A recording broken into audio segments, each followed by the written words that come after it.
Hello everyone, আশা করি সবাই অনেক ভালো আছেন। এখন কাঁচা আমের মৌসুম, তাই আমি চলে আসলাম কাঁচা পাকা আম মাখা নিয়ে। তাহলে চলেন শুরু করি। আমি এখানে নিয়েছি 2টা কাঁচা আম, আমি খোসা ছাড়িয়ে নিয়েছি ধনেপাতা, আমি 4টার মতো 5টার মতো কাঁচামরিচ নিয়েছি। এখন কেটে ধুয়ে রাখা আমটাকে আমি গ্রেটার দিয়ে গ্রেট করে নিব। আমি একদম চিকন চিকন করে নিচ্ছি। কাঁচা আমের আম মাখা এরকম খেতে বেশ ভালোই লাগে।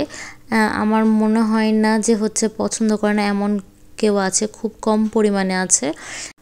দুপুরবেলা 10টা-11টার দিকে এইরকম আমের মৌসুমে আম মাখা খেতে বেশ ভালোই লাগে। খাওয়ার সময় বেশ আড্ডা জমে সবার সাথে একসাথে এই আম মাখা খেতে খেতে। আমি যেভাবে আম মাখা বানিয়ে থাকি, বাসার সবাই পছন্দ করে আমার হাতের এই আম মাখাটা। আমি সেটাই শেয়ার করতে চলছি। আমি আমগুলা একদম গ্রেটার দিয়ে চিকন করে মিহি করে কেটে নিয়েছি। আমি 2টা আম এইভাবেই কেটে নিব একদম গ্রেটার দিয়ে।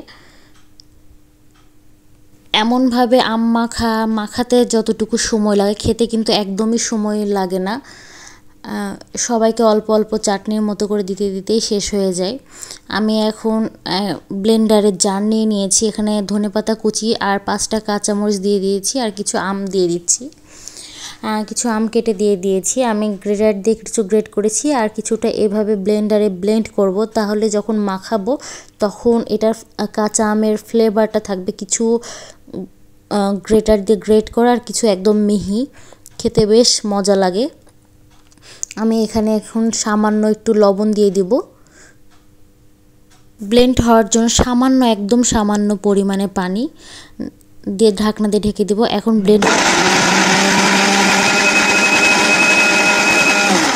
আমি উপকরণগুলো ব্লেন্ড করে নিয়েছি, একদম মিহি হয়ে গেছে। আমি এখন স্প্যাচুলা দিয়ে এটাকে নাড়াচাড়া করে নিলাম। এখন গ্রেট করে রাখা আমার আম কুচির মধ্যে আমি এই মাখানো মশলাগুলো দিয়ে দেব, যেটা আমি ব্লেন্ড করে নিয়েছি। দিয়ে দিচ্ছি 3 টেবিল চামচের মতো চিনি। এটা টক ঝাল মিষ্টি হবে। আমি চিনিটার পরিবর্তে আপনারা চাইলে গুড় দিতে পারেন। আমার হাতের কাছে চিনি আছে, তাই আমি চিনি দিয়েছি। গুড় দিলেও খেতে বেশ মজা হয়। দিয়ে দিচ্ছি সরিষার তেল। সরিষার তেলের পরিমাণটা একটু বেশি লাগবে এখানে। তারপরে একটু পরিমাণ মতো লবণ দিয়ে দিচ্ছি। আমি ব্লেন্ড করার সময় লবণ দিয়েছি, তারপরেও টেস্ট করে আপনারা লবণ পরে অ্যাড করতে পারেন। আমি পরে লাগবে তাই অ্যাড করে দিয়েছি। এটা এখন ভালোভাবে মাখায় নেব। হাত দিয়ে মাখালে হাতটা জ্বলবে, সেজন্য স্প্যাচুলার সাহায্যে মাখাইছি।